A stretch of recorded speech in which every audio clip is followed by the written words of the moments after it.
उत्पत्ति अध्याय 18। इब्राहिम मामरे के बांजों के बीच कड़ी धूप के समय तंबू के द्वार पर बैठा हुआ था।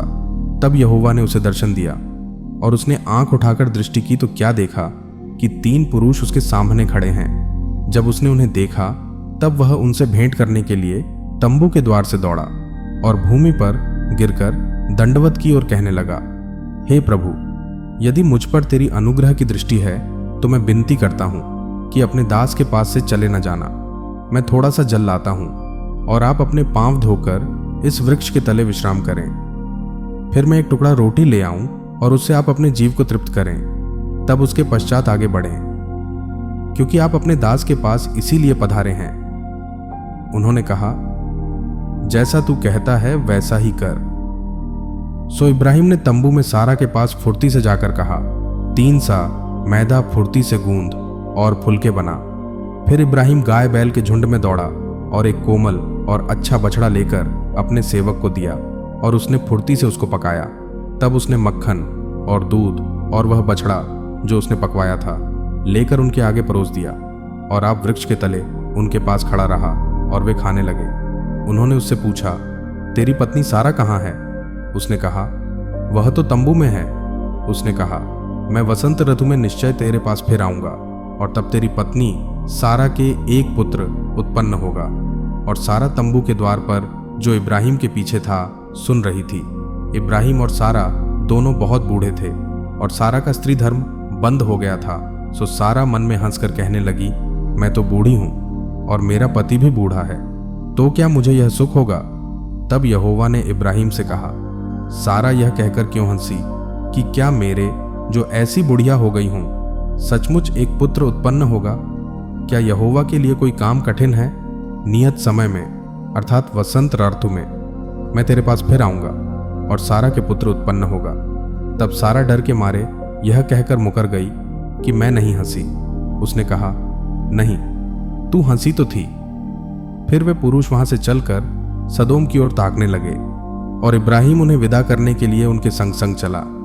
तब यहोवा ने कहा, यह जो मैं करता हूं सो क्या इब्राहिम से छिपा रखूं?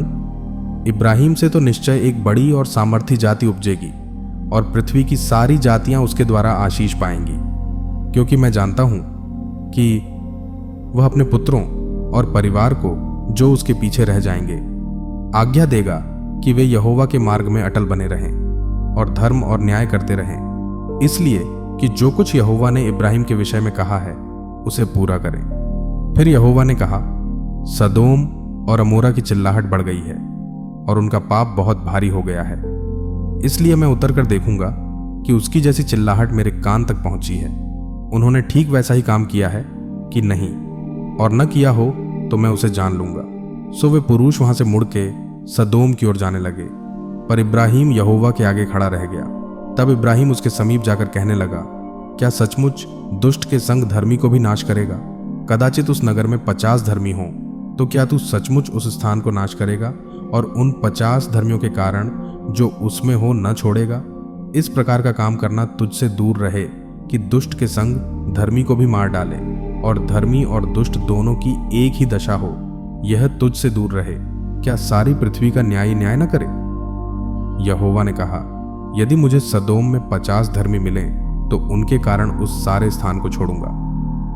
फिर इब्राहिम ने कहा, हे प्रभु, सुन, मैं तो मिट्टी और राख हूं, तो भी मैंने इतनी ढिठाई की कि तुझसे बातें करूं।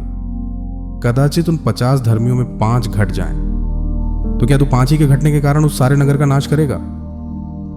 उसने कहा, यदि मुझे उसमें 45 भी मिले तो भी उसका नाश न करूंगा।